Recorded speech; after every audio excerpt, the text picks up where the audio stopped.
Ngayong Safer Internet Day, nananawagan ng isang ahensya na bantayan ng mga magulang ang kanilang mga anak tuwing gumagamit ng social media at internet. Kailangan kasing mapataas ang digital literacy ng mga bata, maging ng mga magulang, lalo't talamak na ang kaso ng pang-aabuso online. Ang balitang A to Z ni Ian Maghanoy.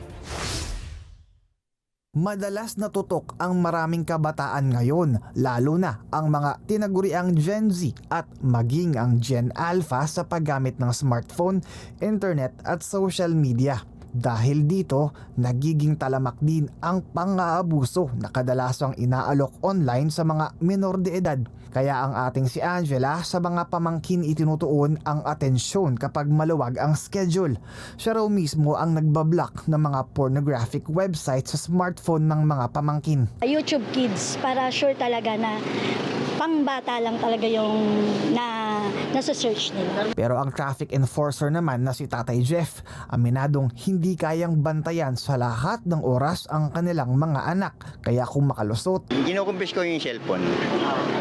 Tapos hindi naman namin pinapagamit. And pinatututok namin siya sa mga school niya.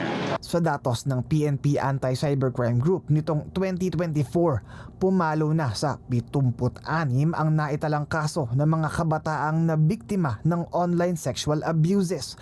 45 sa bilang na yan, menor de edad na pawang biktima pa ng sarili nilang mga magulang. These videos were used for selling. They sell it sa ibang bansa, and then they release these videos or with explicit content na ginagamit yung mga kabataan doon para makapera. Kaya't ngayong ipinagdiriwang ang Safer Internet Day, ipinananawagan ang kahalagahan ng mga magulang sa paggabay ng mga anak. Sa ngayon, nasa 4,000 mga pornographic site na ang hinarangan ng Globe Telecom laban sa online sexual abuse. What they do is they send to us the links that we need to block, and they do the investigation to check if these are CSAM websites or not. So they do the validation once. Nagsasagawa naman ng classroom-based digital literacy ang Department of Education para ito ay matutukan. Para sa Balitang A to Z,